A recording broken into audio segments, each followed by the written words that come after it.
Hello, dear student. How are you? I am Sanjay Hadiyal. Welcome to this video series lecture. In previous lecture, we also discussed many different kinds of server, such as file server, application server, web server, mail server. This all we discussed in previous lecture. Now, today's lecture we are going to learn about database server. So we know very well what is server. Same we see in previous lecture. This way here a database server is also work this ways. But here we try to understand what is the actual meaning of a database server. When any kinds of organization we store any kinds of different kinds of information in database. At that time it's known as a one kinds of server. But here a database server is a huge server that store or manage different kinds of information in proper list. So what is a database server? Database server is nothing but it is one kinds of database. I will previously say, but it is provide different kinds of services and huge amount of information, and it manipulate different kinds of records. A database server is nothing but it is a one kind of server that manages the database of an organization. Database is nothing but it is one kind of server. It handle many huge amount of information and different kinds of information to manages the database of an organization. In organization there are lots of different kinds of information which is stored in database. A database provides different kinds of services to the computer in networks. Database server it provides its different services when many different computers are connected with the database server. Suppose we assume one computer system as a database server. Suppose we again consider our practical lab example. Lab's example. In our lab, we assume one computer as a database server. Remaining 65 computers are connected with this particular PC. So is known as a computer network or database server network. So remaining means here in computer lab ના જે 65 જે computers છે એ આપણા એક computer સાથે જ્યારે connect થયેલા છે તો આપણે એને કોમ્પ્યુટર નેટવર્ક તરીકે કન્સિડર કરી શકીએ છીએ, જે ડાયરેક્ટ ઇનડાયરેક્ટલી આપણા જે ડેટાબેઝ સર્વર છે એ સર્વર થ્રુ રિમેનિંગ બધા કોમ્પ્યુટરને છે શું કરશે, એને એવી રીતના પ્રોપરલી મેનેજ કરશે, એને કંટ્રોલ કરશે અલગ અલગ એ ટાઈપની સર્વિસીસ થ્રુ. મીન્સ કે ડેટાબેઝ સર્વિસીસ થ્રુ ત્યાં આગળ યુઝર્સ છે એ અલગ અલગ ટાઈપની એની સર્વિસીસનો છે યુઝ કરી શકશે. It is dedicate to database store queries and retrieve different kinds of information. With the help of a database server we can store any kinds of information, we can retrieve particular information, and we pass different kinds of services for the specification of information. In database there are lots of different kinds of information stored, but user wants to a particular specific information. At that time user have to pass its specific queries and it access its particular record. In other words, we can also say database server is nothing but it is a central server or a computer to provide different kinds of services. Database server is nothing but it is a central server or one kinds of it's known as a computer, central server to provide different kinds of services. Now we see here one practically with the definition. What is a database server? A database server is a computer system that provides other computers with services related to accessing and retrieving data from database. Here, net and clean definition, students. Database server શું છે તો computer system છે, બીજું કંઈ જ નથી. એક પણ એક નોર્મલ જે આપણું કોમ્પ્યુટર છે એના જે કોમ્પ્યુટર સિસ્ટમ છે, પણ એની અંદર એવી એક એડવાન્સ ફીચર આપેલા છે, અમુક એને એવી એડવાન્સ ફંક્શનાલિટી આપવામાં આવેલી છે, એડવાન્સ એવું સ્ટોરેજ ડિવાઇસ આપવામાં આવેલું છે કે જે હ્યુજ એમાઉન્ટ ઓફ ઇન્ફોર્મેશનને છે એ મેનેજ કરી શકે છે, સ્ટોર કરી શકે છે, અને એક સેન્ટ્રલ પોઈન્ટ ઓફ વ્યૂથી એને શું કરી શકાય છે, આપણે યુઝ કરી શકીએ છીએ, એક્સેસ કરી શકીએ છીએ. પછી ડેટાને સ્ટોર કરાવવો હોય તો ભલે, ડેટાને રિટ્રાઈવ કરાવવું હોય તો ભલે, અલગ અલગ પોઈન્ટ ઓફ વ્યૂ ડેટાને ત્યાં મેનિપ્યુલેટ કરવું હોય તો ભલે, એ આપણે અહીંયા ડેટાબેઝ સર્વર થ્રુ છે કરી શકીએ છીએ. Next, database server are used to store and manage databases that are stored on the server and to provide data access for authorized person. Most important statement here. Database server is nothing but it is one kind of storage. હમણાં જ મેં કીધું કે એક storage huge storage device છે કે જેની અંદર એવી અલગ અલગ ટાઈપની ફેસિલિટી ફંક્શનાલિટી એને અસાઇન કરવામાં આવેલી છે, which is manage database different kinds of information and provides to authorize person access its. અહીંયા આગળ ટૂંકમાં ડેટાબેઝની અંદર જ્યારે કોઈ પર્ટિક્યુલર ઇન્ફોર્મેશન સ્ટોર થયેલી છે તો એ અમુક એ ટાઈપના ઓથોરાઇઝ યુઝરને છે એ પર્ટિક્યુલર ટાઈપની ઇન્ફોર્મેશન એક્સેસ કરવાના રાઇટ્સ પણ આપે છે. જે તે મન પડે બધા યુઝર્સ છે એને એ ટાઈપના એક્સેસથી યુઝ કરી શકતા તો નથી. તેવું અમુક એની અંદર ફેસિલિટી આપવામાં આવેલી છે કે પર્ટિક્યુલર ટાઈપનો જે રેકોર્ડ છે એને એવી રીતના રિસ્ટ્રિક્શન આપી અને આપણે એને એવી રીતના છે સિક્યોર કરી શકીએ છીએ. This types of server keeps the data in A central location that can be regularly backup. હમણાં જ આપણે કોમ્પ્યુટર લેબનું આપણું એક્ઝામ્પલ આપ્યું કે લેબની અંદર એક કોમ્પ્યુટર્સ છે એને આપણે એક ડેટાબેઝ સર્વર તરીકે છે કન્સિડર કરીએ, અને એ પીસીની અંદર ડાયરેક્ટ ઇનડાયરેક્ટલી શું કરવામાં આવે છે, રિમેનિંગ લેબના 65 to 66 જે કોમ્પ્યુટર્સ છે એ બધા કોમ્પ્યુટર્સનું છે એ શું કરવામાં આવે છે, એક સેન્ટ્રલ સર્વિસીસ એને પ્રોવાઈડ કરવામાં આવે છે. આ પર્ટિક્યુલર એક પીસી થ્રુ જ જે 66 પીસીસ છે એ પીસીસને છે એ એક સેન્ટ્રલ લોકેશન ઉપરથી આપણે એને શું કરી શકીએ છીએ, એ રીતના મેનેજ કરી શકીએ છીએ, એને હેન્ડલ કરી શકીએ છીએ, અને દરેક પીસીના જે કોઈ પર્ટિક્યુલર રેકોર્ડ છે એ આપણે આ પર્ટિક્યુલર પીસી ઉપર છે એનું એવી રીતના બેકઅપ લઈ શકીએ છીએ.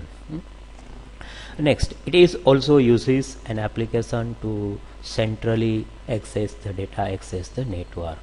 નેટવર્કની અંદર જે અલગ અલગ કોમ્પ્યુટર્સ જે આ સર્વરની સાથે કનેક્ટ થયેલા છે એ બધા જે ક્લાયન્ટ કોમ્પ્યુટર એને આપણે ખાસ કન્સિડર કરી શકીએ છીએ. તો એ દરેક ક્લાયન્ટને છે એ અમુક એ ટાઈપની છે એ યુઝર્સને છે એવી એક્સેસ આપવામાં આવેલા છે, અમુક એવા રાઇટ આપવામાં આવેલા છે કે જે પર્ટિક્યુલર પોઈન્ટ ઓફ વ્યૂથી છે એ ડેટાને એક્સેસ કરી શકે, એને યુઝ કરી શકે છે. A large number of database used in our organization can be kept on one server or a group of servers that are specially configured to protect data and service client requests.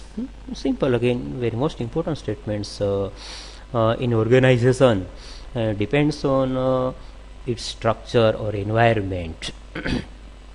A number of computers we use or single computer or a number of computers also we use in a group as a server, but it depends on its structure, organization or its geographical areas.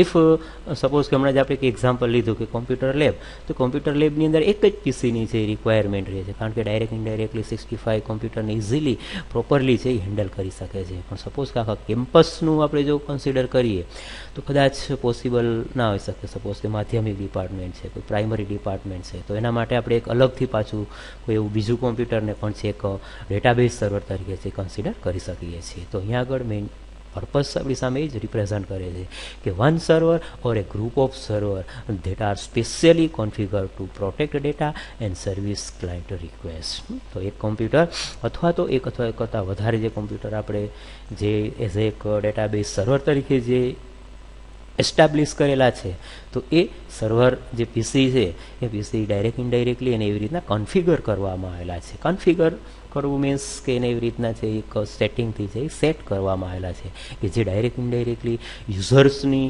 અથવા તો જે ક્લાયન્ટની જે request છે એ request base છે એને ડેટાને છે એ access કરી શકે. અમુક એ ટાઈપનો જે ડેટાસ છે એ ડેટાસને એવી રીતના છે પ્રોપરલી છે એ મેનેજ કરી શકે, એ રીતના એને પ્રોટેક્શન છે એ પ્રોવાઈડ કરી શકે. તો બધી આ ટાઈપની જે ડિફરન્ટ કાઇન્ડ્સ ઓફ જે સર્વિસીસ છે એ સર્વિસીસ છે આ સ્પેશિયલી ડેટાબેઝ સર્વરની અંદર છે એ અસાઇન કરવામાં આવેલી છે, જે ડાયરેક્ટ ઇનડાયરેક્ટલી એને આપણે અહીંયા આગળથી એક એડિશનલ ફંક્શનાલિટી તરીકે પણ એને કન્સિડર કરી શકીએ છીએ. તો database server holds the database management system DBMS and the database. Direct indirectly we can also see database server nothing but it is holds DBMS system and database. અલગ અલગ ટાઈપના જે સ્મોલેસ્ટ જે ડેટાબેઝ છે એ ડેટાબેઝને ત્યાં આગળથી એ શું કરે છે એને એવી રીતના મેનેજ કરે છે, મેનિપ્યુલેટ કરે છે અને પર્ટિક્યુલર ઇન્ફોર્મેશનને અલગ અલગ પોઈન્ટ ઓફ વ્યૂથી છે એ રિપ્રેઝન્ટ કરાવડાવે છે. Database server performs tasks such as data analysis, data store, data manipulation, data achieving and other non-user specification tasks. હમણાં જ આપણે જોયું કે ડાયરેક્ટ ઇનડાયરેક્ટલી આપણે એક ડેટાબેઝ સર્વર એટલે આપણે એવું નોર્મલી સમજીએ કે ભાઈ એમની અંદર છે huge amount of lots of different kinds of ઇન્ફોર્મેશનને આપણે સ્ટોર કરી શકીએ. સ્ટોર તો કરી જ શકીએ છીએ, પણ સાથે સાથે એ સર્વરની ફંક્શનાલિટી ફેસિલિટી થ્રુ આપણે ડેટાનું છે એ અલગ અલગ પોઈન્ટ ઓફ વ્યૂથી છે એ એનાલિસિસ પણ કરી શકીએ છીએ. અલગ અલગ ટાઈપનો જે ડેટા છે એ ડેટાને એવી રીતના મેનિપ્યુલેટ કરી શકીએ છીએ. અમુક એવા પર્ટિક્યુલર ગ્રુપિંગની અંદરથી જે સ્પેસિફિક ડેટા છે એ ડેટાની અંદર એને એ રીતના મેનિપ્યુલેટ કરી શકીએ છીએ. અમુક ગ્રુપની અંદર કોઈ સિમિલર ટાઈપનો જે ડેટા છે તો એવી રીતના એને આપણે ત્યાં આગળથી મેનિપ્યુલેટ કરી શકીએ છીએ, એચીવ કરી શકીએ છીએ. સ્પેસિફિક ડેટા છે ડેટાબેઝ સર્વરની અંદર તો lots of different kinds of information store થયેલી છે, પણ એમાંથી યુઝર્સને છે કયા ટાઈપની ઇન્ફોર્મેશન જોઈએ છે તો એ પર્ટિક્યુલર ટાઈપની ઇન્ફોર્મેશન જ એ શું કરી શકે છે, એચીવ કરી શકે છે. સાયમલ્ટેનિયસલી બધી ઇન્ફોર્મેશન છે એ ત્યાં આગળથી નથી એક્સેસ કરી શકતો, પણ જે યુઝર્સની પર્ટિક્યુલર જે ડિમાન્ડ છે with the help of queries pass the queries and user access its specific information and other non-user specification tasks. અને ડાયરેક્ટ ઇનડાયરેક્ટલી આ સિવાય અમુક એવી જે બીજી કોઈ યુઝર્સની જે સ્પેસિફિક ટાઈપની જે ક્વેરીઝ છે એ ક્વેરીઝને પણ છે એ શું કરી શકે છે ત્યાં આગળથી એક્સેસ કરી શકે છે, એનો યુઝ કરી શકે છે. કોના થ્રુ તો કે database server through. In database server clients passes SQL structure query language request as a message to the server and result of the query are written over the network. Database server સાથે direct indirectly કેવી રીતના users છે એ કામ કરી શકે છે, work કરી શકે છે. તો હમણાં જ આપણે જોઈએ એવી રીતના કે યુઝર છે એ શું કરે છે કે કોઈ ક્વેરી પાસ કરે છે જેને SQL તરીકે આપણે કન્સિડર કરી શકીએ છીએ, સ્ટ્રક્ચર ક્વેરી લેંગ્વેજ. એ સપોઝ કે યુઝર્સને છે કોઈ ઇન્ફોર્મેશન ઇન્સર્ટ કરવી છે, યુઝર્સને કોઈ ઇન્ફોર્મેશન ડિલીટ કરવી છે, યુઝર્સને ઇન્ફોર્મેશન કોઈ પર્ટિક્યુલર ઇન્ફોર્મેશન સર્ચ કરવી છે, કોઈ પર્ટિક્યુલર ઇન્ફોર્મેશનને અપડેટ કરવી છે, તો આ બધી સ્પેસિફિક અમુક એ જે એની ક્લાયન્ટ રિક્વેસ્ટ કહી શકાય. તો આવી ક્વેરીઝ થ્રુ એ ડેટાબેઝની સાથે ડેટાબેઝ સર્વરની સાથે છે શું કરી શકે છે, આવી પર્ટિક્યુલર રિક્વેસ્ટ ત્યાં આગળથી છે એ રેઝ કરે છે, જનરેટ કરે છે એઝ એ મેસેજ તરીકે, એઝ એ ક્વેરી તરીકે. અને એ ક્વેરી છે ક્યાં જાય છે, ડેટાબેઝ સર્વર પાસે. અને સર્વર છે એ શું કરાવે છે, એ પર્ટિક્યુલર યુઝરની જે ક્વેરીઝ છે એ ક્વેરીઝ ઉપર છે એનું મેનિપ્યુલેટ કરે છે, એ પર્ટિક્યુલર ક્વેરીઝનું એનાલિસિસ કરે છે.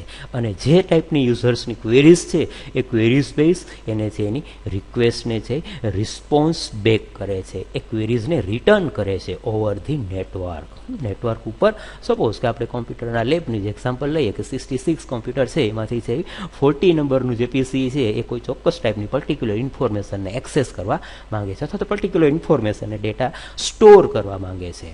તો એ પર્ટિક્યુલર જ પીસીનો જે રેકોર્ડ છે એ રેકોર્ડને છે એ જે તે ડેટાબેઝ સર્વરની અંદર છે સ્ટોર કરવામાં આવશે અથવા રિટ્રાય કરવામાં આવશે અથવા તો ડિલીટ કરવામાં આવશે. તો આવી રીતના આ નેટવર્કની અંદર જે અલગ અલગ ટાઈપના લોટ્સ ઓફ કોમ્પ્યુટર્સ આ સર્વરની સાથે રહેલા છે પણ એ બધા પીસી ઉપર એની ઇફેક્ટ જોવા નહીં મળે. જે તે પર્ટિક્યુલર જે પીસી છે એ પીસીને જ છે કન્સિડર કરી યુઝર્સની ક્વેરીને છે શું કરાવડાવશે, કન્સિડર કરશે. This servers maintain and shares any form of database or networks. અલગ અલગ ટાઈપના જે પર્ટિક્યુલર રેકોર્ડ્સ છે એ રેકોર્ડને એવી રીતના છે એ મેનેજ કરે છે, મેન્ટેન કરે છે. જસ્ટ ફોર એક્ઝામ્પલ, સપોઝ કે user wants to display its information in tabular form, its information display in chart form, column form, something, the different types of forms of database. So it depends on its client's computer networks. તો આ ટાઈપની services પણ ત્યાં આગળથી database server છે એ શું કરાવડાવે છે, એને પ્રોવાઈડ કરે છે કે યુઝર્સને છે કયા ટાઈપના રિસ્પોન્સ બેક કરવાનો છે, ઇન્ફોર્મેશન છે એ આપવાની છે. તો એ બેઝ ઉપરથી પણ છે ડેટાને છે મેનેજ કરી અને યુઝર્સને છે ડિસ્પ્લે કરાવડાવે છે. A database is an organised collection of data with predefined properties that may be displayed in tabular forms. Again simple, by default direct indirectly database જે છે ઓર્ગેનાઇઝેશનની અંદર યુઝ કરવામાં આવે છે. એ ડેટાબેઝનું અલગ અલગ ડેટાનું છે કલેક્શન છે, collection of data with predefined properties that may be display in tabular form. તો અહીંયા આગળ જે ઇન્ફોર્મેશન છે એ સ્ટોર કરવામાં આવે છે, પણ એ કેવા ફોર્મની અંદર છે સ્ટોર કરવામાં આવે છે, તો કે પર્ટિક્યુલર ટેબ્યુલર ફોર્મની અંદર છે. Tabular form means it is display in rose and column formats. Next, clients of this server are spreadsheet, accounting software, assets management software, or virtual any computer program that consumes well organized data, especially in large volume. Here we can see a client access use different kinds of services. Just one example, spreadsheet, accounting software, assessment software. તો આવા અલગ અલગ જે particular location ઉપર છે શું કરી શકે છે યુઝર છે એ આવા સર્વરનો છે યુઝ કરી શકે છે અને એને અલગ અલગ પોઈન્ટ ઓફ વ્યૂથી છે ત્યાં આગળ યુટિલાઇઝ કરી શકે છે, એનો યુઝ કરી શકે છે. સો આવી રીતના અહીંયા આગળ આ જે ડેટાબેઝ સર્વર છે એ આપણે અહીંયા કન્સેપ્ટને છે એ અલગ અલગ પોઈન્ટ ઓફ વ્યૂથી છે એ ખાસ અંડરસ્ટેન્ડ કરી શકીએ છીએ. In short or single statement we can say database server is nothing but it is one kinds of database server or one kinds of a computer system which is handle varieties of record or a huge amount of record in a central servers as a central locations. And it provides its different services to its different users. Students, I hope you got this concept very well. If you have any kinds of question, query, please contact me or give it in comment section. I will again give it in solution. Thank you for watching this video.